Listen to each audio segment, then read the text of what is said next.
Bonjour, on est le vendredi 30 avril 2021 avec une journée qui se passe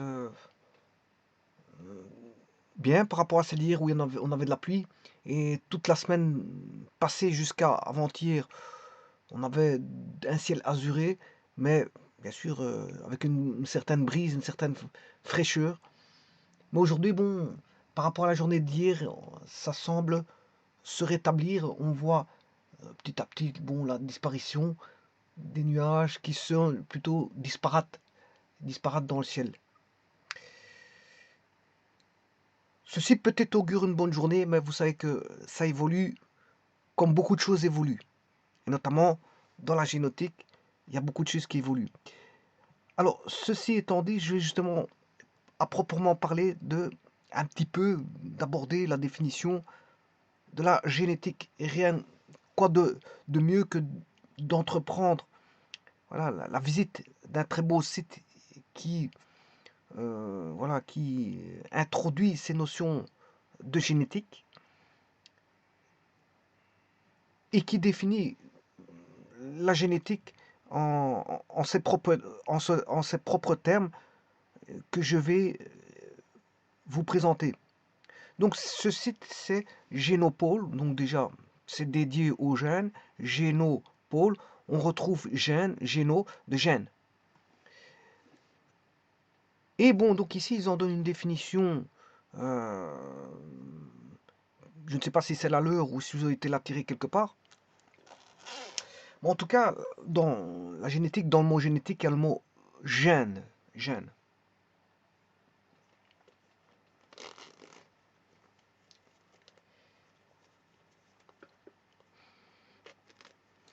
Alors, dans la définition qui est présente, pour eux, la génétique, c'est un domaine scientifique. Tout comme on aurait un domaine des mathématiques, ou un domaine de la physique, ou un domaine de la chimie, eh bien, la génétique est un domaine. C'est un domaine scientifique comme l'est le monde voilà, de la physique. C'est un domaine spécifique, qui est bien sûr un domaine de la science. Alors, qu'est-ce qu'elle fait? Cette science, bien, comme vous pouvez l'apercevoir, elle étudie donc la transmission des caractères héréditaires. Bon, ça c'est déjà, dans une définition, c'est bien de définir les choses. On définit les choses, mais parfois, dans cette définition, il y a d'autres définitions, hein. Bon, voilà, vous voyez qu'il apparaît déjà trois mots. Trois mots qui ont été placés en un coup de fouet. En un coup de fouet, il y a transmission des caractères héréditaires. Transmission des caractères héréditaires. Ça fait déjà beaucoup. Ça fait déjà beaucoup pour introduire une définition de la génétique. Rien qu'avec une définition de la génétique, voilà, en trois mots, ben, c'est déjà un bon, un bon cocktail de mots à développer. Donc vous voyez que ces trois mots paraissent anodins, je m'excuse, paraissent anodins dans la définition, mais c'est pas si anodin que ça, parce que encore faut-il pouvoir expliquer ce que c'est que la transmission, pouvoir expliquer ce que c'est que les caractères, et pouvoir expliquer ce que c'est que des caractères qui sont de type héréditaire. Voilà, donc c'est trois mots déjà placés, voilà, en un coup de fouet, qui pourrait vous décrire simplement ce que c'est que la génétique, mais en fait, encore faut-il savoir ce que c'est que ces trois mots de transmission des caractères héréditaires. Qu'est-ce que c'est que les caractères? Qu'est-ce que c'est que des caractères héréditaires? Et qu'est-ce que c'est que la transmission de ces caractères héréditaires? Vous voyez qu'une définition, c'est pas si facile à faire une définition, hein. La définition, bon, parfois une définition, vous allez établir une définition, mais cette définition va introduire des notions qu'il faudra définir aussi. Donc c'est pas évident de donner une définition. Et là est toute la difficulté d'établir une définition. Si c'est pour aller regarder 50 termes, qu'est-ce qu'ils valent, qu'est-ce que signifie ces 50 termes dans la définition, bon, autant dire qu'on n'a pas une définition, mais je veux dire une définition et 50 sous-définitions, hein. Bon, alors elle n'étudie pas que ça. Elle n'étudie pas que la transmission des caractères héréditaires. Elle étudie aussi le support de cette hérédité. Le support de cette hérédité. Et les supports de cette hérédité sont concoctés en unités, comme on fait en mathématiques. En mathématiques, avant de parler d'un groupe, d'un ensemble d'éléments, mais on parle d'un élément de base. Un élément de base, à partir de cet élément de base, on engendre tous des éléments. Et bien ici, c'est un petit peu pareil, on a une unité génétique et la génétique va étudier justement le support de cette hérédité qui est l'unité génétique. L'unité génétique, bon, qu'est-ce qu'on appelle unité génétique? Tout dépend. Vous pouvez entrevoir l'unité génétique comme étant l'ADN, mais attention que l'ADN contient encore des choses à l'intérieur, contiennent des éléments, donc on a des gènes à l'intérieur. Donc, qu'est-ce qu'on va définir comme unité génétique? Est-ce que c'est l'ADN? Est-ce que ce sont les gènes? Bien, ça dépendra. Qu'est-ce qui fera l'unité génétique? Ça dépendra. Le tout, c'est de définir qu'est-ce qui sera l'unité génétique. Alors, si je fais une analogie, eh bien, si je devais faire une analogie, on retrouve cette analogie de génétique, on le retrouve en informatique, tout bonnement. Alors, je rappelle que l'informatique, tire l'essentiel de ses connaissances, bien sûr, de ce qui l'entoure. Notamment du monde des êtres vivants. Par exemple, si on veut construire un sous-marin, on regarde comment font les poissons, et les dauphins, comment est-ce qu'on appelle ça, les baleines, pour pour s'introduire dans l'eau. Donc il faut une dynamique, si vous voulez, d'ensemble au niveau de la structure. Il faut ce qu'on appelle on va dire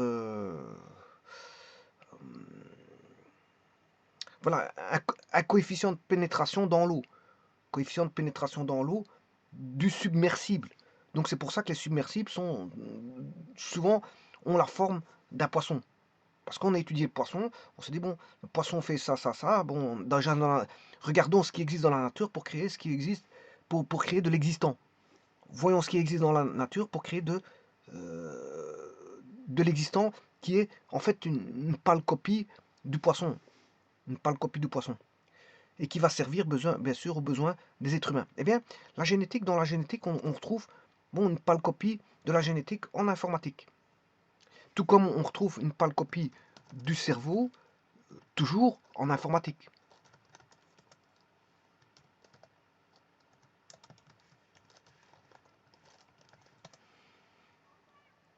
Alors pour l'instant, l'être humain n'est pas capable de faire de la génétique, n'est pas capable de créer, je veux dire, en laboratoire de la génétique. Enfin, ouais, il y a les manipulations génétiques, c'est pas ça que je veux dire. Manipulation génétique, ça veut dire que ça vient déjà de quelque chose. Mais créer de la génétique à partir de rien, l'être humain n'est pas capable de le faire. Ça, il doit bien sûr faire des manipulations génétiques pour avoir de la génétique. Donc, il n'est pas capable à partir de rien de faire de la génétique. Et donc, c'est pour ça que, il n'en fait qu'une pâle copie.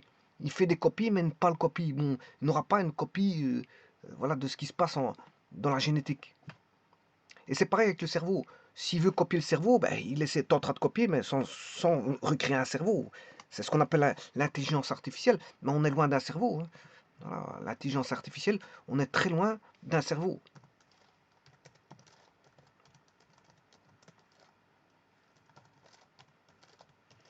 Parce que, pour l'instant, je dis bien pour l'instant, peut-être qu'un jour il arrivera, il en fait des pâles copies, l'être humain en fait des pâles copies. Parce que c'est des choses complexes. Complexes, créées, je veux dire, par la nature.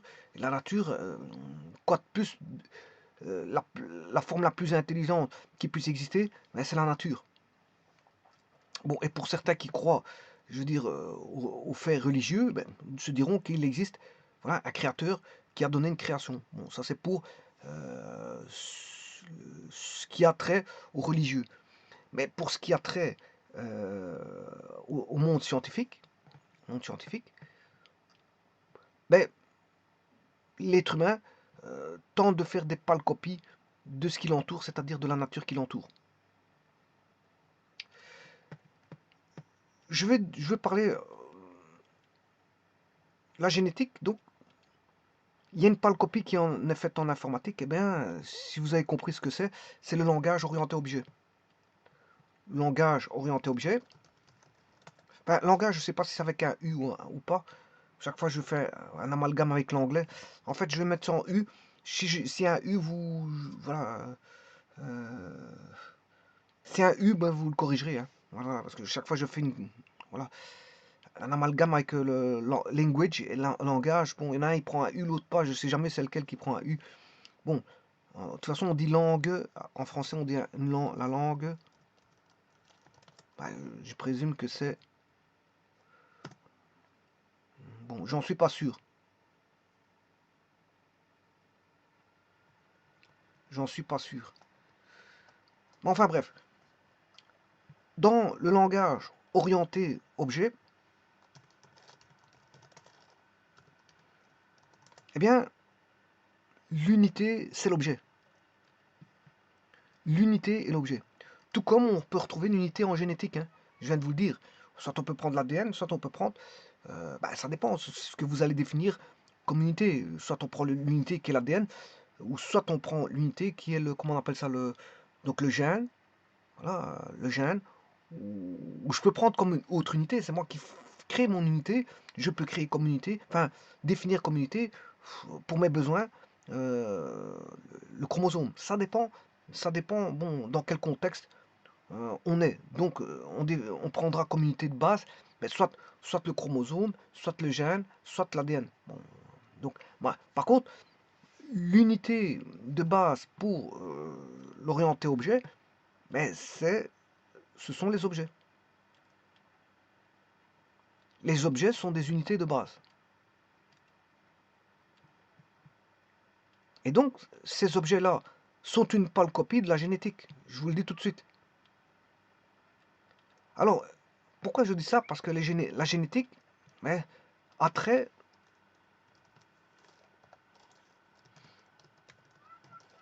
au caractère. Les caractères, je vous rappelle que ce sont des propriétés.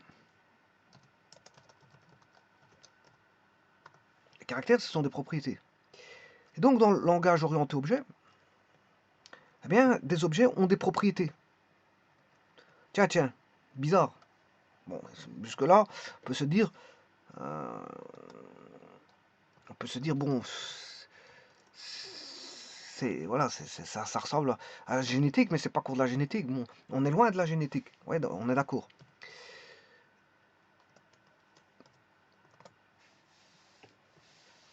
Les propriétés peuvent provenir, les objets peuvent provenir de familles ascendantes.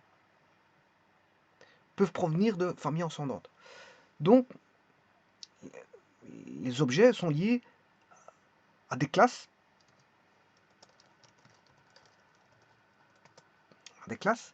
Et ces classes, bon, ont une hiérarchie.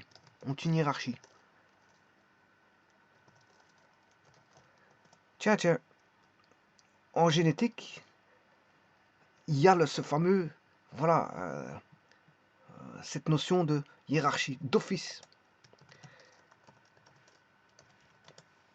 Bien sûr, au sein d'une population, on aura la hiérarchie au sein d'une famille. Père, fils, fille, oncle, voilà. Ils seront tous liés par un lien, on va dire, de parenté. C'est-à-dire qu'il y a un lien familial, de parenté, et donc fatalement un lien hiérarchique. D'office, quand vous avez un lien de parenté, bon, ils ne sont pas nés tous au même moment, ils n'ont pas été conçus par la même personne. Donc, en fonction de la conception des moments où ils ont été conçus, eh bien, on parlera, je veux dire, on peut créer une hiérarchie. Voilà. euh, X est le cousin de Y, Y est le fils d'un tel, un tel est le père euh,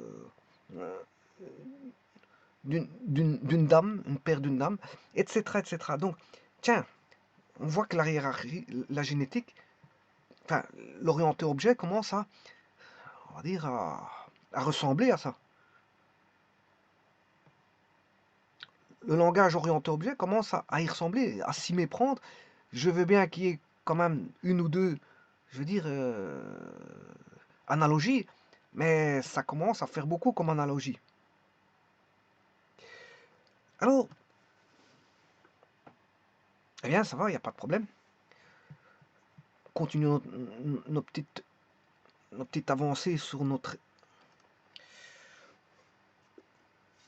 sur nos voilà sur ce qui fait les distinctions, mais pour l'instant il y a rien qui se distingue, il y a tout qui se rapproche. La génétique, bon, les caractères vont se transmettre. Donc il y a un phénomène de transmission. Tiens. Dans le code orienté objet, il y a aussi la transmission des caractères. Il y a la transmission des caractères. Les caractères peuvent se transmettre. Voilà. Euh, on peut transmettre les propriétés d'une fonction à une autre fonction. Donc, et c'est ça le but de l'orienté objet, c'est justement de faire parler les fonctions informatiques. Au travers de, on donne des caractères, on donne des, si vous voulez, des propriétés à une fonction, elle reçoit ces propriétés, elle en ressort soit voilà, des valeurs. Des valeurs. Et si elle ne ressort pas des valeurs, c'est ce qu'on en fait, on en fait tout simplement une procédure. Soit on a des fonctions en informatique et elles vont ressortir une valeur calculée, ou soit elles ressortent rien, elles ressortent des paramètres, ce qu'on appelle des propriétés, elles ressortent des propriétés, bon, voilà, voilà, la fonction reçoit des propriétés, et donc, à ce moment-là, si elle les traite et qu'elle ne renvoie rien, ben, on en fait une procédure. Donc il y a une gestion de transmission, si vous voulez, de propriété. Et l'informatique permet ça, parce qu'elle permet la, voilà, la transmission des données. Donc, pourquoi pas transmettre des propriétés à des fonctions pour qu'elles les traitent. Donc, c'est comme si quelqu'un avait quelque chose, on avait une usine, et avec des gens qui ont quelque chose en main, qui vont transporter à l'usine, voilà, qui va établir une certaine fonction en recevant les propriétés que la personne donne de la main. Elle donne quelque chose de la main, l'usine prend, voilà, elle reçoit des propriétés, elle les travaille, et puis bon, soit elle en renvoie un résultat ou pas, suivant que c'est une fonction de procédure. Donc il y a cette notion de transmission. Tiens, ça commence vraiment à se ressembler, à se ressembler.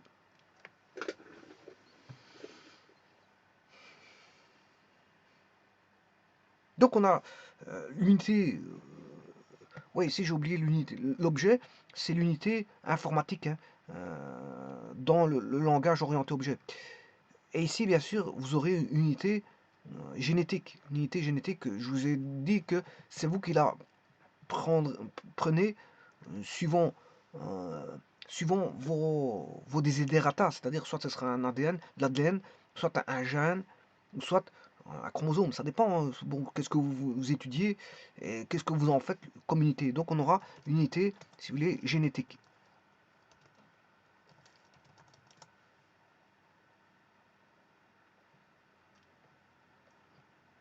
Et en informatique, cette unité qui n'est pas génétique mais informatique, cette unité informatique est tout simplement l'objet.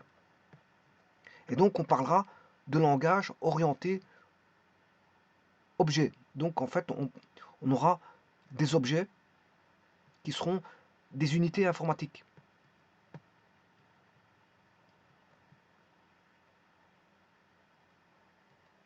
Et donc avec tout ça il y aura des liens qui vont s'établir, puisqu'en fait pourquoi ben, parce qu'on y a une hiérarchie. On a des propriétés. Les propriétés ce sont les caractères. Hein, pour la génétique, les propriétés ce sont les caractères. Et donc on aura ces propriétés qui peuvent être subiront des transmissions.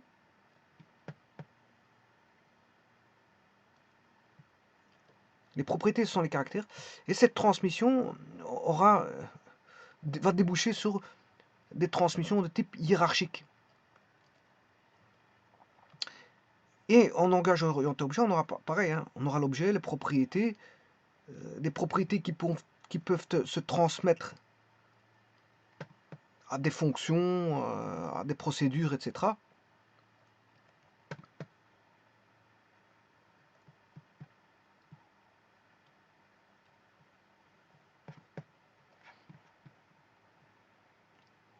Et on a des classes hiérarchiques,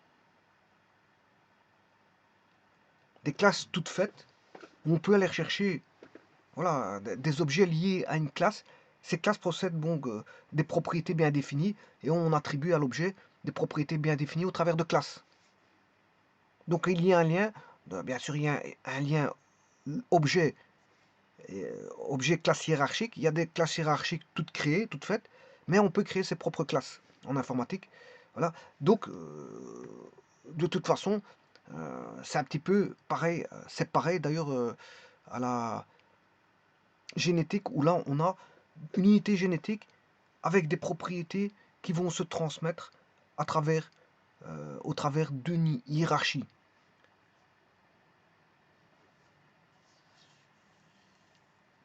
Donc on voit ici qu'il y a bien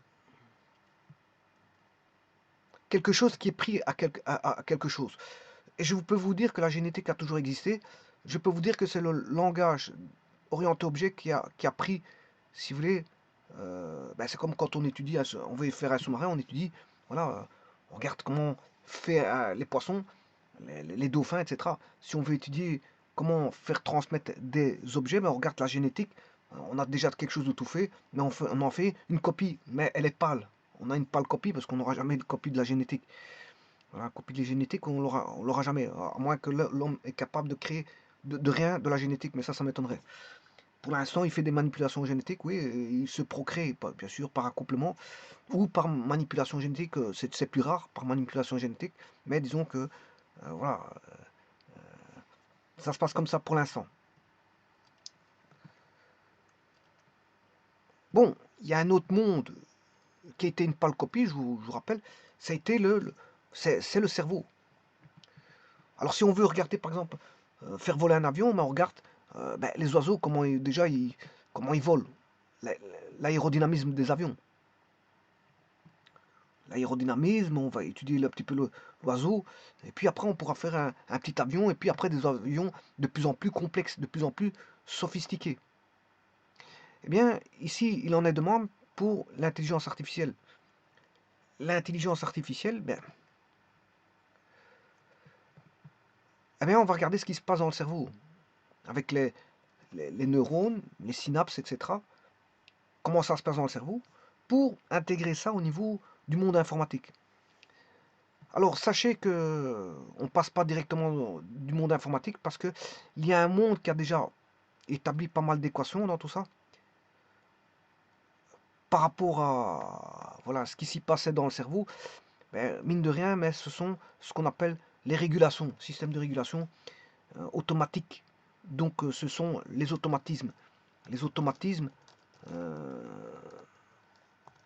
notamment quand on étudie les automatismes ampli différentiels, amplificateur, ben, vous allez voir tout de suite que euh, ben, au niveau pour appliquer ça au monde de l'informatique, bon, il n'y a qu'un petit pas, hein, un petit pas de rien du tout, un petit pas de rien du tout. Les automatismes sont déjà un monde, voilà, voilà, de gestion, on va dire euh, intelligente, de gestion intelligente, voilà, de régulation. C'est une gestion intelligente de régulation. Et la gestion intelligente de la gestion intelligente, bon, elle a tout. Elle a tous ces modes de calcul. Hein. Elle a tous ces modes de calcul. Hein. Elle a tous ces modes de calcul par intégration, par dérivation, par tout ce que vous voulez, par sommation, par voilà, division, par multiplication, par retour de boucle. Par retour de boucle, si elle veut faire par captation de, voilà, de données, c'est-à-dire au travers de capteurs. On capte les données, voilà, on a, au travers de capteurs, au travers de transmetteurs, au travers de tout. Donc c'est un petit peu ce que le cerveau fait. Le cerveau agit. Bon, le cerveau voit, il prend des décisions et il agit. Eh bien, les automatismes, c'est pareil. Elle prend des informations dans son environnement au travers de capteurs. Bien sûr, elle calcule ce qu'il faut et bien sûr, elle intègre dans son logiciel de calcul ce qu'il faut faire pour intervenir et au travers des transmetteurs, des actionneurs, etc.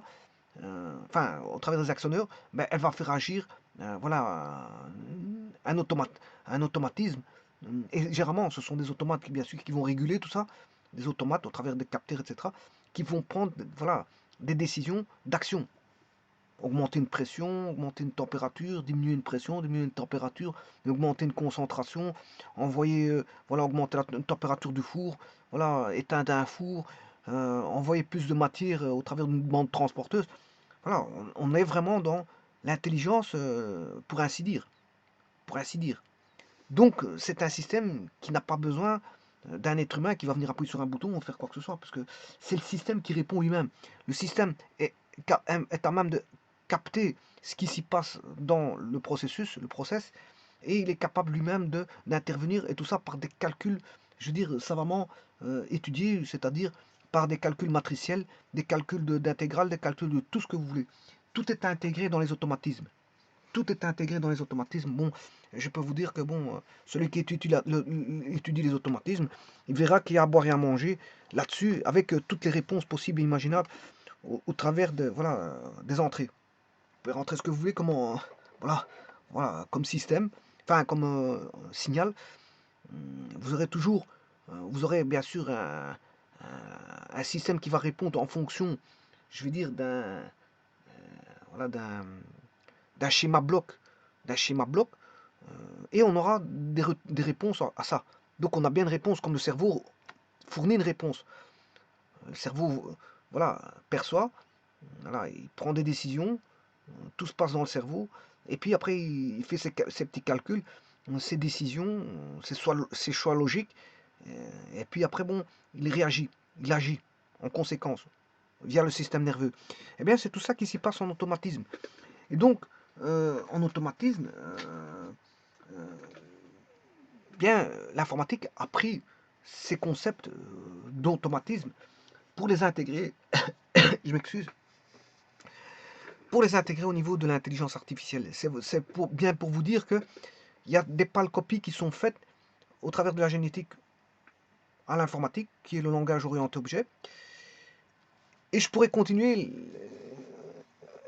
voilà, et vous montrer que je pourrais continuer à vous montrer qu'il y a encore beaucoup de choses qui sont similaires. Hein. Il y a beaucoup de choses qui sont similaires. Je me suis arrêté là. J'ai dit propriété, transmission, classe hiérarchique. Mais je pourrais continuer et vous montrer encore qu'il y a des choses qui sont voilà, communes. Communes. Et donc l'informatique aurait pris donc, ces concepts donc, au niveau du cerveau. Et donc fatalement, l'automatisme a déjà fait un pré-travail. Et donc prend des informations des automatismes pour en faire ce qu'on appelle de l'intelligence artificielle. L'intelligence artificielle. Si ce n'est que bon le concept, voilà, quand on a un concept, bien il peut s'améliorer. Hein. On prend d'automatisme, mais c'est du copier, améliorer, coller. C'est pas du copier. C'est quand je dis une pâle copie. Bon, ça veut dire que quand je dis pâle copie, c'est on n'a pas la copie. On ne sait pas faire un cerveau humain. Hein. Voilà. Mais on en fait une pâle copie, c'est ça que je veux dire. Mais dans les copies, quand je dis copie de l'automatisme, ça veut dire que c'est un copier amélioré, collé. C'est pas une copie de l'automatisme. Bien sûr, on améliore, on en fait un réseau, ce qu'on appelle un réseau neuronal. Voilà, on en crée un réseau neuronal, mais on ne fait pas une copie voilà, à 100% de l'automatisme. Bien sûr, on améliore les concepts. Les concepts sont améliorés.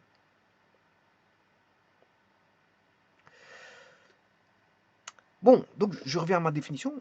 Maintenant, j'arrête de faire des associations au niveau de l'existant.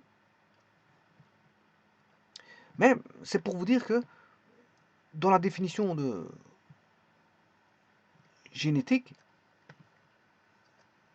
il y a cette notion de donc, c'est un domaine scientifique qui étudie donc la transmission des caractères héréditaires.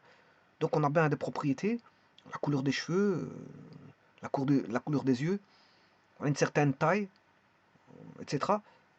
Attention que la taille variable, hein, la taille variable, euh, la taille et le poids sont ce qu'on appelle des, des variables, elles vont subir des variations continues. Ce sont des variables continues.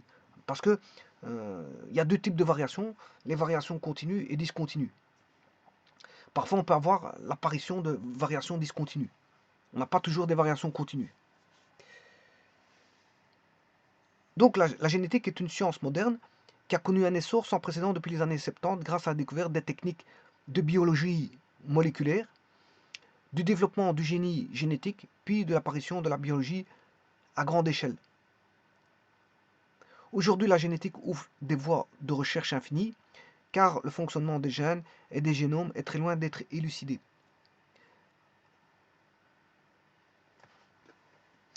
Bon, ce qu'on va étudier, bien sûr, c'est beaucoup de choses. Ça dépend de ce que vous voulez étudier. Cette science va se scinder. Si vous voulez étudier les plantes, ben vous étudiez les plantes. Si vous voulez étudier les animaux, ben vous étudiez les animaux. Si vous voulez étudier les êtres humains, mais vous étudiez les êtres humains. Si vous voulez étudier les insectes, ben vous étudiez les insectes. On peut étudier aussi les champignons.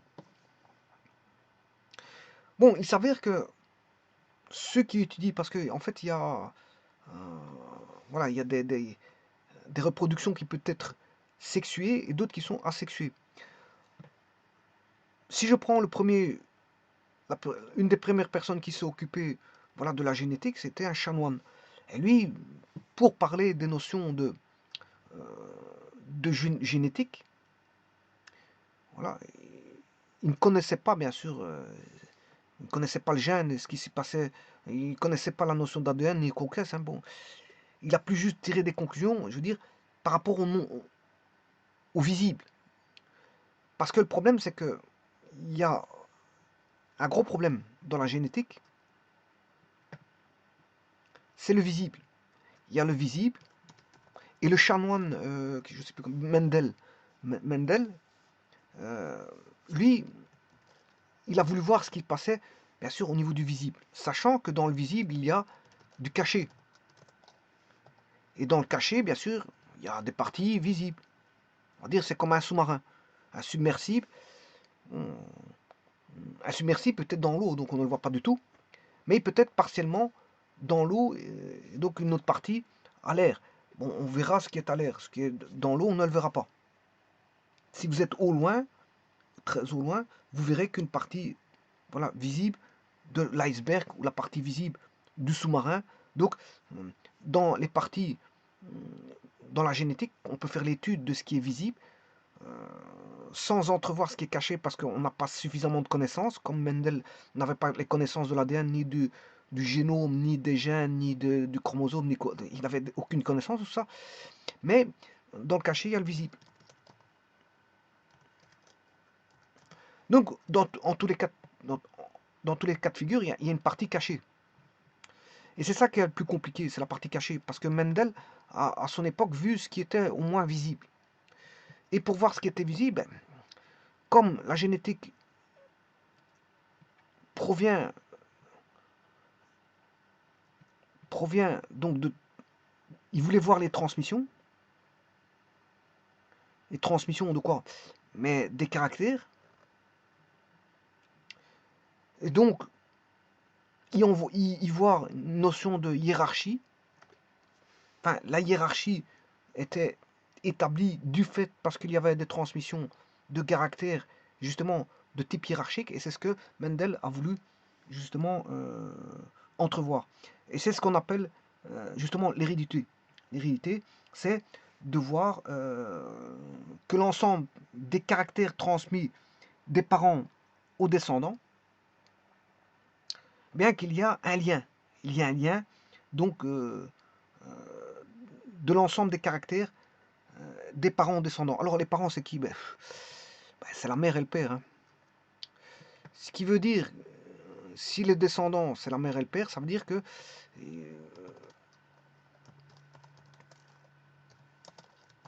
ben, il a entrevu, je veux dire, bon, comme il était chanoine,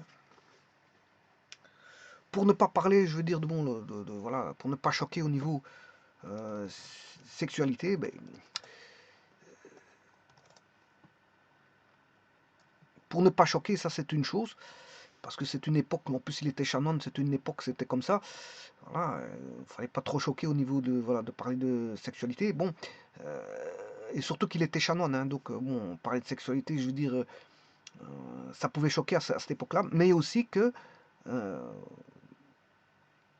si on prend la descendance, pour voir ce qui s'y passe avec de la descendance, il faudra longtemps. Il faudra longtemps, voilà, pour voir un enfant, le suivre. Il faudra 10-15 ans pour qu'il fasse ses études. euh, Enfin, ou je ne sais pas combien d'années qu'il lui faudra pour entrevoir, bon, les différentes descendances, voilà, provenant de parents. Alors pour ça, il va prendre tout simplement des haricots. Alors les haricots, pourquoi les haricots? Parce qu'il y a une grosse panoplie de, comment on appelle ça, de caractères. Il peut avoir beaucoup de caractères dans les haricots. Et donc il va, voilà, il va suivre, il va faire l'étude des haricots par, bien sûr, par ce qu'on appelle des croisements. Des croisements, bien sûr, au niveau sexuel. Donc tout est au niveau sexuel ici.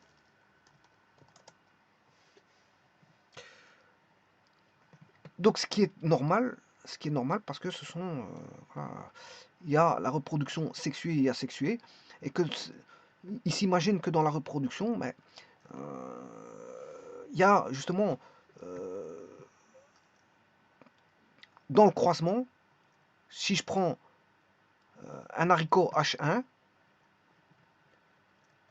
que je le croise avec un haricot H2, mais que les caractères du descendant eh bien, proviendront essentiellement de H1 et de H2. Mais que Mendel y verra bien sûr une partie visible. Une partie visible. Donc il verra ce qui s'y passe au niveau visible. Mais il y aura des traits cachés. Ces traits cachés, ce qu'on appelle des traits récessifs. Il y aura des traits dominants qui vont ressortir, mais il y aura des traits cachés. Et les traits cachés sont des traits récessifs. Alors maintenant, pour voir ces traits récessifs, mais il faudrait faire d'autres croisements avec voilà, ce descendant. En faisant un nouveau croisement avec ces descendants, mais on pourra avoir sur notre génération ces parties qui étaient cachées dans la génération ici, G1. On verrait, voilà, des traits cachés dans la génération G2. Et donc, lui, il permet déjà de tirer une conclusion, c'est qu'on aura, voilà, une descendance des caractères. Les caractères ne peuvent provenir que des caractères hiérarchiques du haut.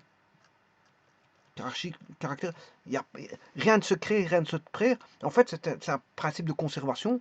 Rien ne se, rien ne se perd, rien ne se crée.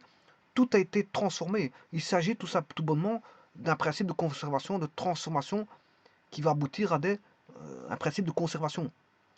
Tous les jeunes présents proviennent des familles, je veux dire, enfin, proviennent des générations au-dessus. Rien n'a été créé, tout est venu des générations au-dessus. Et c'est pour ça que, bon, l'accouplement d'une poule et d'un être humain, voilà, ne donnera jamais une poule. Ou ne donnera jamais un être humain. Parce que c'est comme ça, euh, ça respecte des règles, voilà, génétiques. Il y a des règles génétiques.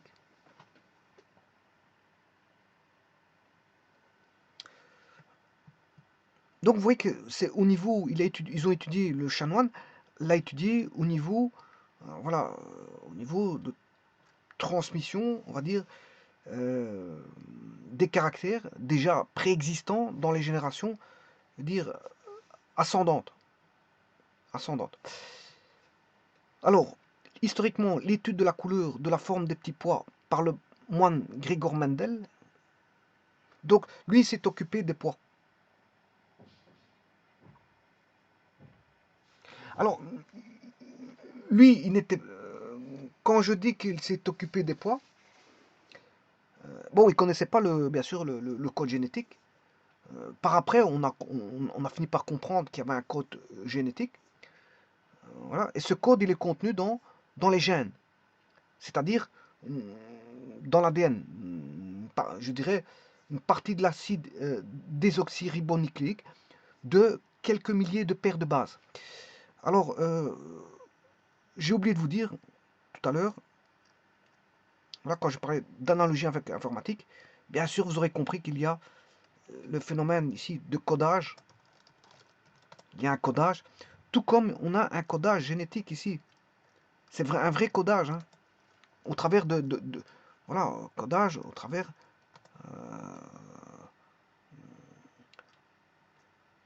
un codage ATCG, adénosine, thymine, cytosine et guanine. On a un codage génétique, un bagage génétique. Ce bagage génétique forme le génome. Le génome, alors, bien sûr, une espèce, c'est une espèce. Bon, une espèce, c'est une espèce. Une poule, c'est une poule. Un rat, c'est un rat. Un être humain, c'est un être humain. Quoi qu'il y ait eu deux types d'êtres humains, il fut un temps. Il y en a un qui a disparu. Il y avait deux êtres humains avec deux génomes différents. Eh bien, il y en a un qui a disparu. Il a fini par disparaître. Il n'a pas su. Je veux dire, il était faible par rapport à l'environnement. Donc, il n'a pas su résister à la rudesse voilà, de l'environnement. Donc, c'est bien pour vous dire qu'un être humain peut disparaître. Hein. Comme les dinosaures ont disparu. Les dinosaures, ils ont disparu. Les insectes peuvent disparaître pour de multiples raisons. Pourquoi une espèce peut disparaître? Pour plusieurs raisons. Une espèce peut disparaître parce qu'il y a tout d'abord une guerre nucléaire dévastatrice sur toute la Terre, donc fait disparaître donc, des espèces. Il peut y avoir un changement climatique, genre extinction du soleil, il peut y avoir une extinction des espèces. Il peut y avoir une maladie virale qui peut faire disparaître les espèces. Il peut y avoir, bien sûr, un météorite qui tombe sur Terre et qui fait éclater la Terre, peut avoir une disparition des espèces. Il peut y avoir un froid polaire, genre extinction du Soleil, hein, et qui peut faire disparaître les espèces. Et il y a toute une voilà, panoplie. Il y a aussi des espèces qui vont pas, qui vont disparaître parce qu'en fait, elles se reproduisent de moins en moins pour plusieurs raisons. Pour plusieurs raisons, il y a des raisons voilà, sociales de certaines espèces qui feront qu'elles vont disparaître. Parce que, par exemple, si elles sont trop chassées, ben c'est normal qu'on les éloigne de euh, leur milieu euh, naturel. Ben, fatalement, un jour ou l'autre, elles vont finir par disparaître. Si on finit par les chasser et que bon, il ne reste presque plus de ce genre d'animaux, ben, ils vont finir par disparaître. Si on les chasse aussi de leur environnement naturel, ben, finiront par disparaître. Donc, ce code génétique, ce codage-là, il est contenu dans les gènes, c'est-à-dire dans une partie de l'ADN, dans une partie d'acide désoxyribonucléique de quelques milliers de paires de bases. Donc, vous voyez que tout va se faire par transmission. C'est une transmission des caractères par voie, bien sûr, sexuelle. Par voie sexuelle. Alors, qu'est-ce qui peut se passer dans cette transmission? Ben, il peut y avoir une évolution. Une évolution. Il peut avoir une évolution. Ben, à force d'avoir un bagage génétique qui va se mélanger au fur et à mesure des générations, mais on va avoir une évolution vers voilà, une espèce bien donnée, vers une race donnée, vers voilà, ce que vous voulez. En tout cas, ça va converger ou peut-être, soit ça va converger ou diverger vers une évolution qui, voilà, ça va converger ou diverger.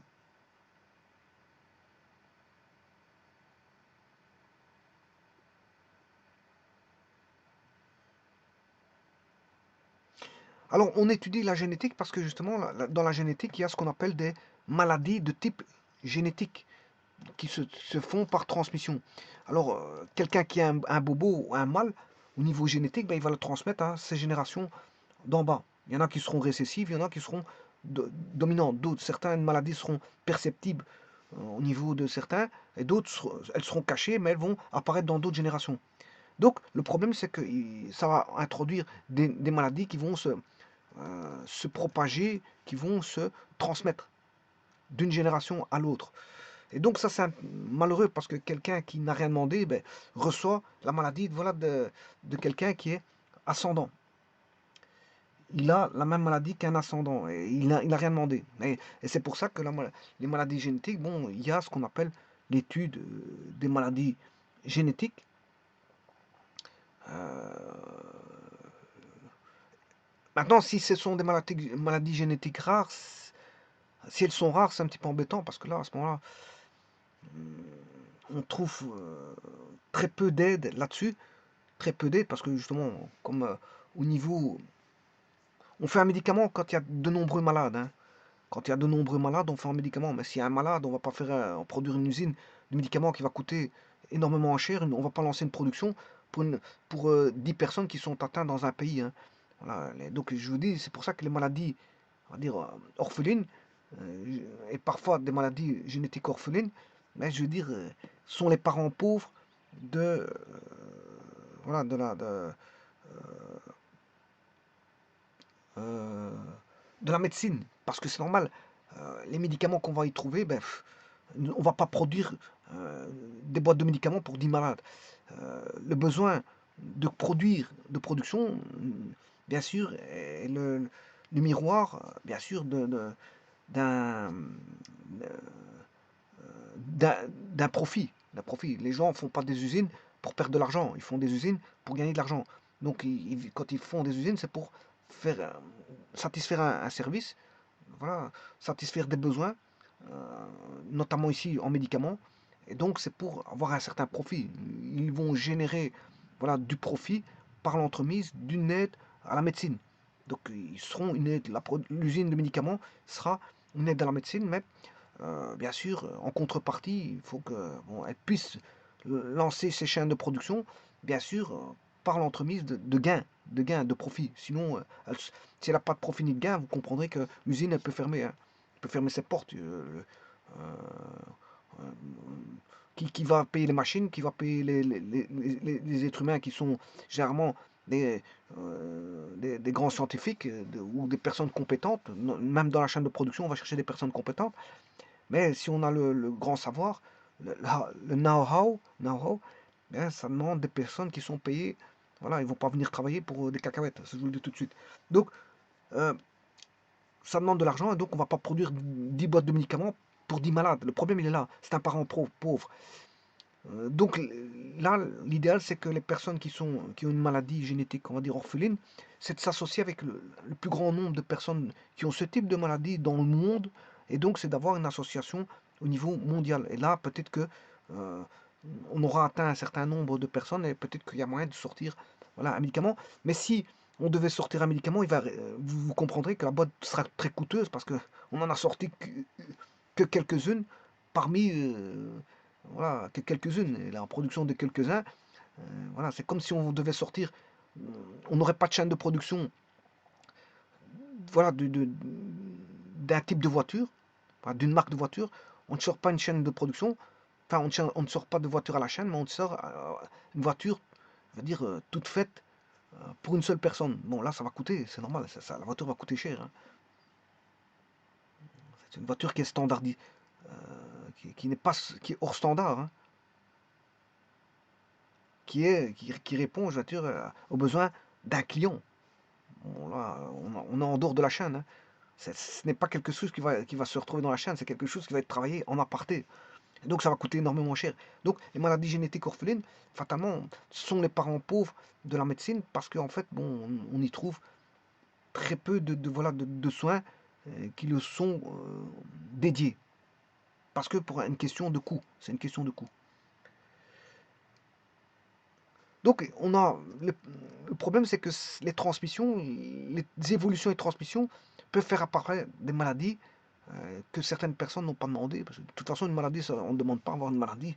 Quand on a une maladie, là, elle arrive comme ça, bon, elle tombe, elle nous tombe dessus, une maladie, ça nous tombe dessus. On n'a pas demandé à recevoir une maladie, mais quand on l'a, ben, il faut la gérer. Il faut la gérer. Et donc, quand on a une maladie génétique, c'est-à-dire euh, par l'entremise des ascendants, ben, il faut accepter, je veux dire, cette maladie, mais surtout trouver des moyens euh, de se faire soigner pour ne pas subir les conséquences d'une maladie qui est toujours une maladie, tant de trouver les failles pour voilà, rendre la personne malade, mal, donc malade. Enfin, malade, donc mal. Alors, les maladies génétiques, il faut savoir que la transmission, la maladie peut se faire par transmission. Par transmission. Pourquoi? Parce que pourquoi elle peut s'en transmettre par transmission? Parce que comme on a une transmission des gènes, mais il se peut qu'il y a des gènes qui sont, on va dire, qui sont des gènes qui sont, on va dire, défaillants. Et ces gènes défaillants, ben, vont se transmettre dans la chaîne de transmission. Dans la chaîne de transmission, ben, les chaînes défaillants vont aboutir, euh, on va dire, euh, d'un émetteur à un récepteur. Alors, qui est l'émetteur? Ben, l'émetteur, bien sûr, c'est l'association des parents. Hein. L'émetteur, c'est l'association des parents, père, mère. Voilà, la chaîne de transmission. Et le récepteur, ben, c'est fils ou fille. Fils ou fille. Bon, donc, il y a une chaîne de transmission qui va se faire. Bien sûr, parfois, c'est des générations au-dessus. Hein. On a l'émetteur direct et le récepteur direct, mais il y a des émetteurs, d'autres émetteurs au-dessus, parce que le père et la mère sont descendants du grand-père et de la grand-mère, voilà, du fils ou de la fille. Hein. Donc, il y a des générations tout au-dessus. Et donc, on a une chaîne de transmission des caractères et donc des propriétés, une chaîne de transmission. Donc, fatalement, s'il y a une défaillance dans le code génétique, ben, comme c'est une chaîne de transmission d'un émetteur à un récepteur qui est codé, bien sûr, c'est une chaîne de transmission codée, hein, c'est un message codé, et le code va aboutir. Je veux dire, s'il y a des choses défaillantes, ben, soit elles seront cachées, comme je vous l'ai dit, ou soit elles seront euh, pas visibles. Et s'ils ne sont pas visibles, tant mieux, mais pour la génération suivante, descendante, ben, par exemple, le fils peut transmettre, voilà, là il devient l'émetteur, on a un récepteur, il devient l'émetteur X, je vais appeler émetteur 1, enfin là c'est déjà le 1, là on a le récepteur 1, là il devient l'émetteur 2, là le récepteur 2. Voilà, là j'ai combien de générations? Ben, je l'ai fait sur la génération ici, génération G1, génération G2, génération G3. Et bien sûr, on ne peut aller que dans la transmission dans ce sens-là. Hein. On ne sait pas aller dans ce sens-là. Hein. Vous ne savez pas recréer vos parents. Hein. Voilà, la transmission est quelque chose de... C'est un codage temporalisé, donc qui suit le temps. Le temps avance, donc fatalement, le codage ne fait que suivre voilà, le temps. Le temps. Donc, on a bien donc des transformations, voilà, et une évolution des, je veux dire, une évolution, une chaîne de transmission génétique. Alors, je vous rappelle que dans la génétique, vous pouvez étudier deux choses, soit comment est-ce qu'on appelle ça, le somatique. Le somatique, ce sont les cellules qui ne sont pas sexuelles, et le germinal. Hein. Vous avez les cellules sexuelles. Allez voir ce que j'ai vu sur les chromosomes. Les chromosomes, ben, voilà, il y a des cellules qui sont de type sexuel et de type somatique. Et bien sûr, pour la reproduction, ben, ce sont les cellules de type germinal qui interviennent. Ce sont des cellules germinales. Et bien sûr, qui vont transmettre des cellules euh, de type, voilà, de caractère Donc celui-ci, le germinal, va intervenir au niveau reproduction. Ils interviennent dans la reproduction, pour avoir soit un garçon ou une fille. Voilà, on a l'être humain a 46 chromosomes, voilà, et là-dedans on retrouve des chromosomes sexuels et des chromosomes qui ne sont pas sexuels. Voilà. Et les chromosomes non sexuels sont les caractères, par exemple, des couleurs des yeux, couleurs des cheveux, etc. Et on retrouve parmi les 46 caractères, ben, les somatiques, ce qui concerne les couleurs des yeux, la taille, la couleur des cheveux, etc. Tralali, tralala. Voilà, dans le code génétique, on a tout ça. Eh bien, c'est le code somatique. Enfin, c'est les cellules, ce sont les cellules somatiques. Ce sont les cellules qui ont trait à ce qui n'est pas l'aspect sexuel. Par contre, on a des cellules sexuelles qui sont les cellules germinales, qui viennent de germaine. Donc, il faut savoir aussi que, autre chose,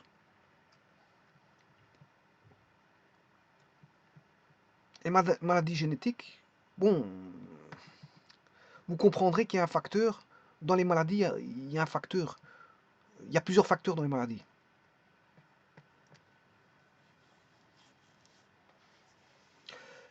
Bon, dans la maladie, il peut se transmettre, comme je vous l'ai dit, de manière génétique. On peut avoir une transmission de maladie génétique, mais on peut avoir, dans les transmissions, il y a deux types de transmission. Soit elle est intérieure, ou soit elle est extérieure. Elle peut être intérieure ou extérieure. Alors, si elle est intérieure au sein, voilà, d'une descendance, c'est une maladie de type transmission euh, génétique. C'est l'intérieur. Mais on peut avoir bien sûr des transmissions extérieures. Hein. On peut avoir des transmissions extérieures. Et ce facteur-là, voilà qu'il y a un facteur fondamental qui intervient ici. Parce que celui-ci, il est intérieur. On sait bien que les transmissions se font, voilà, par les descendances. Et donc, on peut avoir une maladie qui est transmissible parce qu'il y a un parent qui a la maladie. Mais maintenant, attention qu'il y a des maladies de type extérieur. Transmission de type extérieur. Et donc, ce qui veut dire que le code génétique peut varier, si vous voulez, de l'intérieur. On peut avoir une évolution de type intérieur, des transformations et donc des évolutions dans le temps de type intérieur, mais il y a des évolutions, des évolutions qui peuvent être de type extérieur. Je pense une maladie provoquée par un virus ou autre, un virus ou autre, ou tout simplement un vaccin. Hein. Là, c'est pas une maladie, on injecte, voilà, c'est pas une maladie, mais c'est pour vous dire qu'on de l'extérieur, on vous injecte, on peut vous injecter un bagage génétique de l'extérieur. Ça vient pas de votre descendance, hein, ça. La piqûre qu'on va vous faire, ça ne provient pas de la descendance, ça provient de la piqûre là du laboratoire. Ça a été fait en laboratoire, et du laboratoire, ben, ça va passer, voilà, ça peut modifier, je veux dire, de l'extérieur, on peut modifier, voilà, euh, voilà certaines choses dans vos gènes. Donc, on peut avoir des aspects extérieurs qui peuvent intervenir dans la génétique.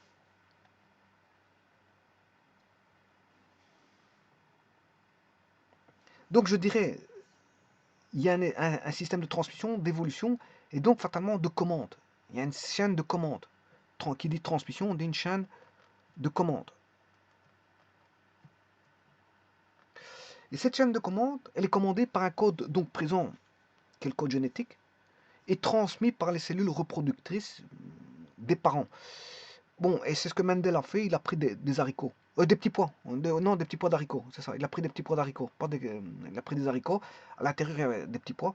Ben, lui, il a pas en se prendre un homme et une femme, il a pris des haricots. Voilà, il a étudié les haricots. Bon, peut-être qu'il avait un petit potager aussi. Bon, il s'est amusé dans le potager. Et il a écrit, voilà, il a fait ses écrits en regardant tous les résultats possibles, imaginables qu'il apercevait. Alors, ce code génétique est contenu dans les gènes, comme je vous ai dit.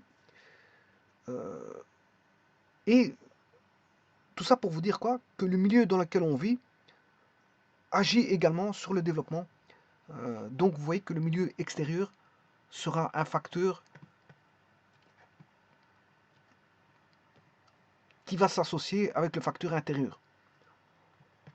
Donc l'environnement est de facto un facteur à prendre en compte au niveau, euh, au niveau de la transmission génétique. Par exemple, je vais prendre quoi? Je vous ai pris voilà, un vaccin, je peux vous prendre l'alimentation. Hein. Dans l'alimentation, voilà, l'alimentation peut être, voilà, être un facteur qui va, on va dire, un facteur déterminant pour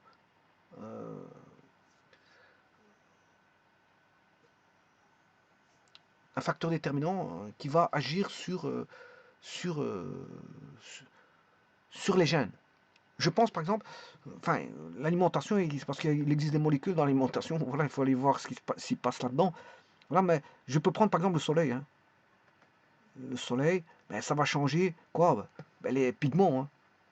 Les pigments, quelqu'un va bronzer parce que ça c'est un facteur extérieur. Donc on peut se dire que un cancer peut être provenir, bon, peut provenir de l'intérieur, mais il peut provenir de l'extérieur aussi. Hein. Trop s'associer par exemple au soleil ben, peut induire un cancer. Donc le cancer peut être des maladies, être travailler dans une usine, je veux dire, avec des chimiques, peut faire intervenir un cancer. Travailler, je veux dire, là où il y a des ondes, pour attraper un cancer, mais tout ça, c'est extérieur. C'est extérieur. Donc ce sont des cancers liés à un environnement extérieur. Par exemple, on a un champ, on a toujours, tous les jours des pesticides, enfin, on a des pesticides qui sont mis en grande quantité, on ne met pas un masque dans son tracteur pour aller déverser des pesticides, des insecticides dans le champ, ben, ça c'est un facteur extérieur qui peut amener, si vous voulez, à des cancers. Cancer, il y a toute une panoplie, voilà, qui sont dus à l'environnement extérieur qui peut induire des cancers. Hein. Une usine de production chimique qui rejette voilà, de la dioxine, qui rejette des produits chimiques cancérogènes ou cancérigènes, amiante, tralala, tralala, tout ça, ce sont des facteurs, on va dire, extérieurs, qui sont, qui sont des, on va dire, des attaques contre le corps intérieur. Et donc, fatalement, on peut comprendre que dans la transmission des gènes, il peut y avoir une évolution génétique, soit de type intérieur, soit de type extérieur. Donc, l'environnement extérieur est quelque chose de fondamental. Dans la génétique. Alors, je peux vous dire que, déjà, il faut déjà se poser certaines questions. Pourquoi il existe l'ours du Caucase et pourquoi les ours ne sont pas partout? Pourquoi on ne trouve pas des ours partout? Pourquoi les Chinois ou les Asiatiques, on va dire les Chinois ou les Asiatiques, je prends en général, pourquoi les Asiatiques ont des yeux bridés?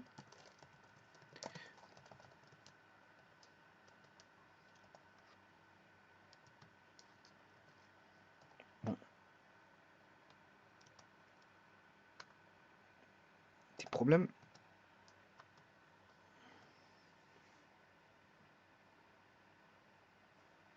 Bon, je vais l'écrire sans accent aigu parce que j'ai un petit problème ici de clavier. Ouais, petit problème. Enfin, j'espère terminer ma vidéo parce qu'après je vais contrôler après ce problème-là. Bon, pourquoi les Asiatiques ont des yeux bridés?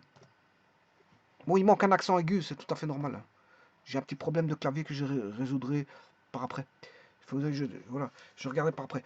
Donc, pourquoi on a des ours pas partout? Pourquoi on a des Asiatiques avec des yeux bridés? Pourquoi les Africains ont voilà, des yeux, enfin, comment on appelle ça? Une couleur de peau brune, etc., etc. Bon, on peut expliquer beaucoup de choses hein, au travers de la génétique. Pourquoi on a des zones géographiques, voilà, avec une espèce ou une race euh, de toutes sortes, hein, une race de toutes sortes, parce qu'on peut avoir des races d'animaux, comme on peut avoir des, voilà, des espèces d'animaux, des espèces de plantes, etc., qui sont dans des environnements donnés, définis. Donc on ne les retrouve pas partout sur Terre, c'est ça que je veux dire.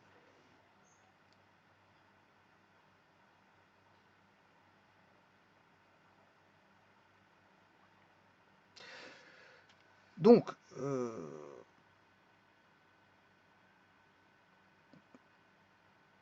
donc vous voyez que l'environnement à voir. Donc l'héritage, il est double. On a un héritage double. Un héritage de caractère de l'espèce, donc c'est-à-dire caractère de l'espèce, l'héritage de caractère de l'espèce, c'est-à-dire un chien ressemble à un chien, un chat ressemble à un chat, un hippopotame ressemble à un hippopotame, euh, un thon ressemble à un thon, une baleine ressemble à une baleine, une girafe ressemble à une girafe, etc. Et alors on a un héritage, un deuxième héritage, c'est pour ça que je vous dis qu'il est double, un héritage de caractère de type individuel. Ben, on dira, ouais, tel père, tel fils, parce que ça vient, les caractères viennent, voilà, du père. Donc on dira tel père, tel fils, bon, pour vous dire que les caractères viennent du père. Alors si on a un père qui est bon, voilà, un petit peu difficile au niveau du caractère moral, eh bien, on aura un fils qui lui ressemblera, bon, il sera difficile au niveau du caractère moral.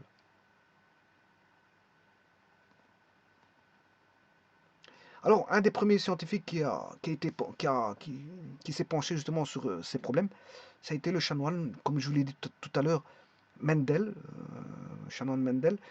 Hum, Et alors, ces travaux datent de, je ne sais plus combien, 1800, 1866. Voilà, ces travaux, c'est ces travaux, hein, attention que c'est ces travaux qui datent de cette époque-là.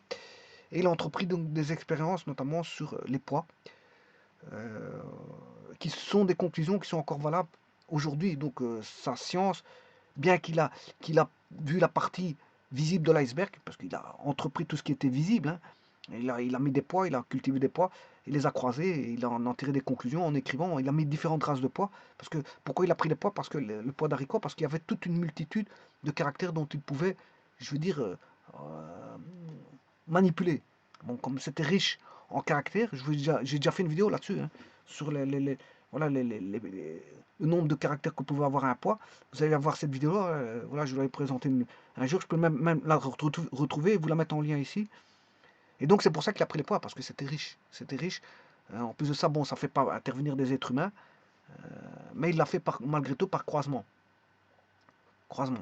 À partir donc des traits de caractère, en croisant, il a pu dire que les caractères étaient de type générationnel, donc elles étaient transmises de génération en génération.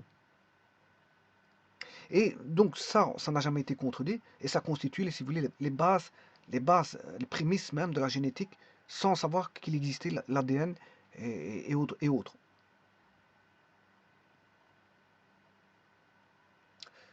Voilà, et c'est pour ça qu'il a choisi les poids, c'est parce que dans... Bien sûr, qu'est-ce que c'est que le poids? En génétique, le poids, c'est comment est-ce qu'on appelle ça? Le poids, c'est le bagage, c'est le support de travail. Donc il fallait bien un support de travail, et il a pris un support de travail qui était bien sûr... oui, j'ai bien un problème. Je remettrai ça en ordre. Donc je vais dicter ça, je veux dire de façon... je vais pas résoudre ce problème informatique parce qu'il est passé de QWERTY en AZERTY. Voilà, je résoudrai ça après. C'est au niveau du clavier, hein. Donc ce que je voulais vous dire, c'est qu'il avait un support. Un support, ben, c'était le poids. Il a travaillé comme support, il ne va pas prendre des êtres humains, il n'a pas pris des êtres humains, pour plusieurs raisons, hein, dont plusieurs, je vous ai évoqué quelques raisons auparavant. S'il devait prendre des êtres humains, il était dépendant des êtres humains. Bon, il devait voilà, attendre qu'il y ait un enfant qui naisse. Il devait dépendre des êtres humains, alors que bon, s'il avait un potager, il cultive des pois. Bon, il n'a rien à demander à qui que ce soit. Il n'a rien demandé à qui que ce soit. Et donc, à partir de là, s'il n'a rien demandé à qui que ce soit, ben, peut faire ses travaux en toute quiétude et en prenant les notes qu'il veut. Voilà. Et donc il avait un support et il avait donc, un travail qui était euh, systématique, un travail qui était de type mathématique, et il avait choisi comme type de matériel donc des poids. Parce que tant on avait des caractères morphologiques qui étaient tellement variés, et donc il a pu une richesse de caractères dont il a pu mettre à profit pour au moins prouver quelque chose, parce que s'il n'avait que deux, trois caractères à tirer, c'est difficile à tirer des conclusions si on n'a que trois caractères qui ressortent. Hein. Bon, est-ce que c'est vrai, c'est faux? Bon, bah maintenant, quand on a une richesse, là, on peut se dire que en faisant des multiples croisements, là, on peut entrevoir qu'il y a bien une association. Hein. Plus vous avez voilà, des caractères variés, plus vous allez prouver la véracité par rapport à la richesse de caractères variés qui sont présents. Qui sont présents. Et donc, lui, son travail était, bien sûr, d'envisager tous les cas de figure de croisement. De croisement. Et donc, de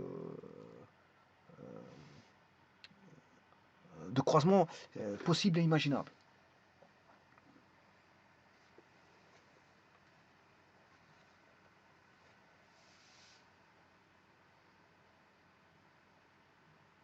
Voilà.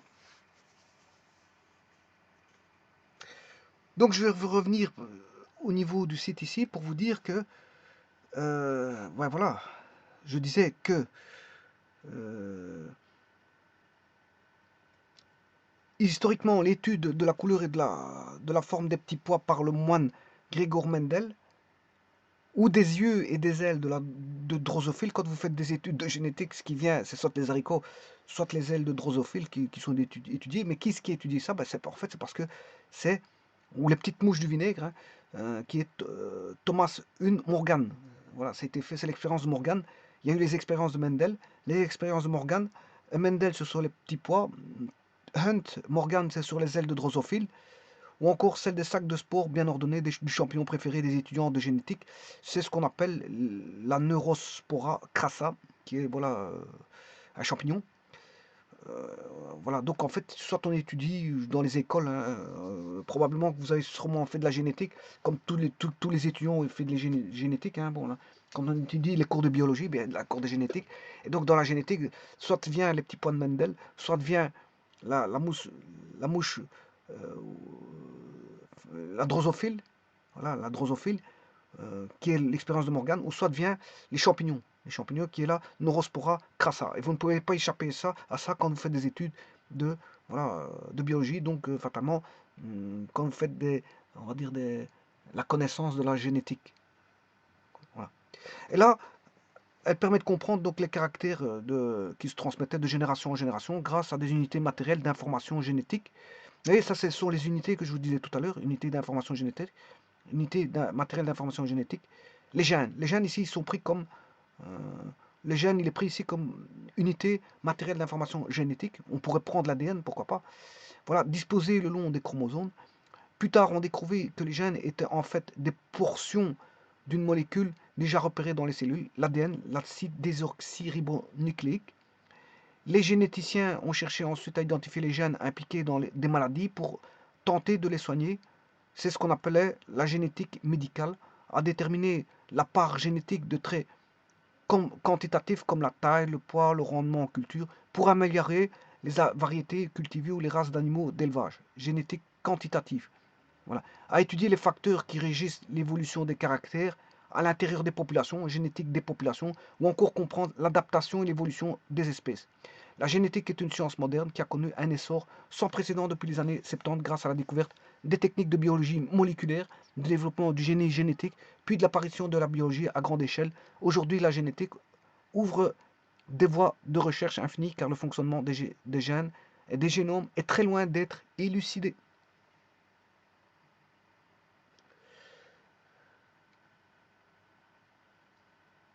Et donc, ça permet de comprendre le génome aussi, hein, comprendre le génome, etc. Je vous remercie.